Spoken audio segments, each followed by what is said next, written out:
রোমানা শিমুল blog থেকে আমি শিমুল আবার হাজির হয়ে গেলাম নতুন একটি রেসিপির সঙ্গে।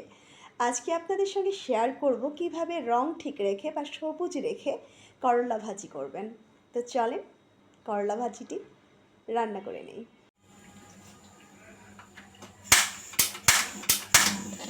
দিয়ে দিচ্ছি একটা কড়াই দিয়ে দেব তেল। করলা ভাজিতে তো কাঁচা রাখবো, খুব বেশি তেল লাগবে না, আমি জাস্ট 2 টেবিল চামচের মতো তেল দিয়ে দিলাম এবং তেলটাকে ভালো করে পুরো কড়াই গড়িয়ে নেব। দেখেন আমি পুরো কড়াইটাতে গড়িয়ে নেব। এটা একটা ভালো টেকনিক পোড়া না লাগার। যেহেতু আমি কাঁচা ভাজি করব সেহেতু আমাকে অবশ্যই পেঁয়াজটা আগে লাল করে নিতে হবে।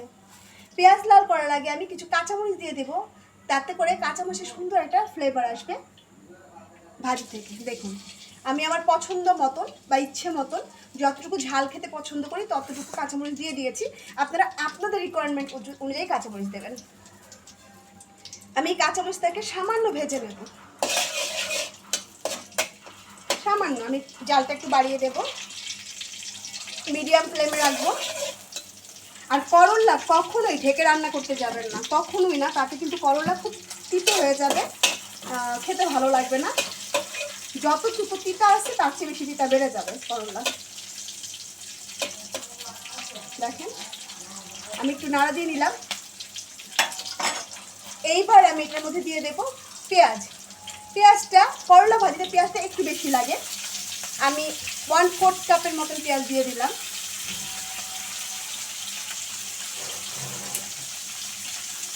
এবার আমি পেঁয়াজগুলোকে লাল করে ভেজে নেব। এই ফাঁকে আমি দেখেন আমি করলা সুন্দর করে ধুয়ে রেডি করে নিয়েছি। করলা কিভাবে ভাজির জন্য রেডি করতে হয়, ধুয়ে নিতে হয়, একটা বিশেষ প্রক্রিয়া বা তেতো পানি বের করে নিতে হয়, সেটা আমার চ্যানেলে অলরেডি দেওয়া আছে, আপলোড করা আছে। যদি প্রয়োজন হয় অবশ্যই দেখে নেবেন। চেষ্টা করবেন করলা যতটুকু নিয়েছেন তার সম পরিমাণ আলু নিতে, তাহলে ভাজিটা খেতে খুব ভালো লাগে। এবার আমি আলুর সঙ্গে করলাটা খুব ভালো করে মিশিয়ে নেব। এই কাজটা অবশ্যই করে নেবেন, তাহলে ভাজিটা খুব ভালো হবে। দেখেন আমি সুন্দরভাবে মিশিয়ে নিচ্ছি, ওলট পালট করে ভাজি করলা। আর নয়তো কিন্তু করলার সঙ্গে আলুটা কড়াইয়ে দেওয়ার পর মিক্স হতে একটু সমস্যা হয়। অনেক সময় করলা একদিকে বেশি পড়ে যায়, আলু একদিকে বেশি পড়ে যায়, তখন রান্নাটা খেতে প্রপার বা পুরোপুরি ভালো লাগে না, মিক্সিংটা ভালো হয় না। তো দেখেন আমি সুন্দর করে মিশিয়ে নিচ্ছি যতটুকু সম্ভব। দেখেন আমি ঘুরিয়ে কোনা ধরে করলাগুলোকে মিশিয়ে নেব। আর একটু বড় হলে এটা সুবিধা হতো হাত নাড়তে। তো যাই হোক, প্রয়োজন একটা বড় কিছুটা ঢেলে নেবেন, ঢেলে করলাগুলোকে সুন্দর মতো, দেখেন আমি কিন্তু সুন্দর মতো মিশিয়ে নিয়েছি। এবার আমার করলাটা ভাজির জন্য পুরোপুরি তৈরি। এখানে সব জায়গায় আলু এবং করলার মিশ্রণটা সমান পড়েছে, দেখেন সমান করে দিয়েছি আমি। এবার আমার এটা ভাজি করার জন্য তৈরি।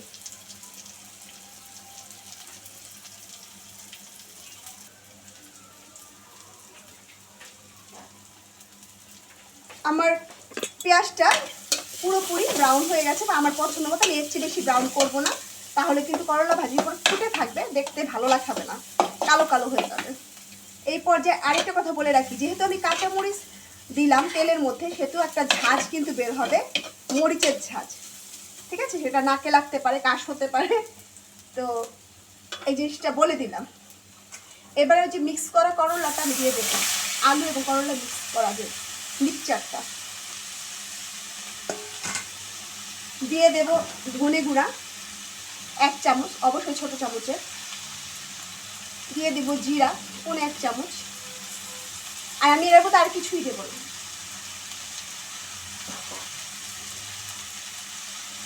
শুধুমাত্র লবণ দেব 1/2 চামচ। এটা রিকোয়ারমেন্ট অনুযায়ী আপনি কতটুকু লবণ খেতে পছন্দ করেন, তবে লবণটা অবশ্যই কম দেবেন, পরে দেখে প্রয়োজনে পরে দেখে আবার দেবেন। এবার এখানে কিন্তু আমি হলুদ দেইনি। যদি আমি হলুদ দেই তাহলে কিন্তু করলার সবুজ ভাবটা নষ্ট হয়ে যাবে, বা সবুজ রঙটা সবুজ থাকবে না, তখন ওটা ইয়েলো হয়ে যাবে বা হলুদ হয়ে যাবে। এবার আমি এটাকে, করলা কখনোই ঢাকা দিয়ে রান্না করবেন না, করলা ঢাকা দিলে কিন্তু অনেক তেতো হয়ে যাবে। এটাকে খুলেই আমি রান্না করব। আমি একটু জালটা বাড়িয়ে দেব এবং ঘন ঘন নাড়বো, নেড়ে চেড়ে এটাকে প্রপার কুক করে নেব বা একদম সিদ্ধ করে নেব।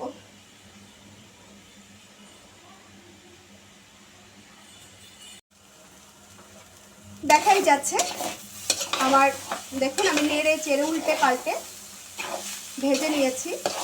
দেখেন পোড়া পোড়া লেগে যাচ্ছে, কিন্তু এই জন্য উল্টে পাল্টে দিতে হবে, নাড়ার মধ্যে রাখতে হবে। আপনারা চাইলে উপর দিয়ে একটু তেল দিয়ে নিতে পারেন, কিন্তু আমার বাসা আসলে একটু বেশি তেল হলে পছন্দ করবে না, বা এই ভাজিটা একটু বেশি তেল হলে ভালোও লাগে না আমাদের কাছে। তো আমি এরকমই রাখবো। দেখে নিচ্ছি সবজির অবস্থা, পুরো গলে গেছে আলহামদুলিল্লাহ। আমি একটু লবণ দেখে নিই, আর একটু লবণ লাগবে। করল্লাটাও দেখে নিচ্ছি, দেখেন করল্লাও গলে গেছে। তো আমি একটু লবণ দিয়ে নিব, দিয়ে দিচ্ছি আর একটু লবণ ছিটিয়ে দিয়ে দিলাম, অল্প একটু লবণ। ভালো করে মিশিয়ে নিতে হবে লবণটা, যেন সব জায়গায় পড়ে। এই সুযোগে একটা কথা বলি, যারা আমার চ্যানেলটাকে এখনো সাবস্ক্রাইব করেননি দয়া করে বা প্লিজ সাবস্ক্রাইব করে দেবেন। আমার ছোট্ট মধ্যবিত্ত চ্যানেলটাকে সামনে এগিয়ে নিয়ে যেতে আমাকে সাহায্য করবেন, লাইক কমেন্ট শেয়ার করবেন।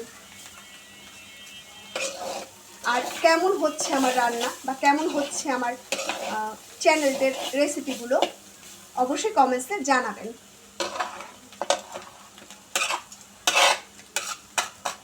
আমার রান্না দেখতেই পাচ্ছেন খুব সুন্দর, একদম কাঁচা সবজির রংটাই আছে, টকটকে রং।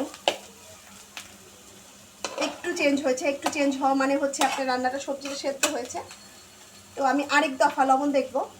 সবসময় বলি নামানোর আগে সবজি লবণ দেখাটা খুব জরুরি। আমার রান্না শেষ, চুলা বন্ধ করে দিলাম। তো আজকে এই পর্যন্তই, আবার দেখা হবে নতুন কোনো টপিক্সে অথবা নতুন কোনো রেসিপি নিয়ে। আমি শিমুল হাজির হয়ে যাব @রুমানা শিমুল ব্লগে। তো আজকের মতো টাটা, বাই বাই।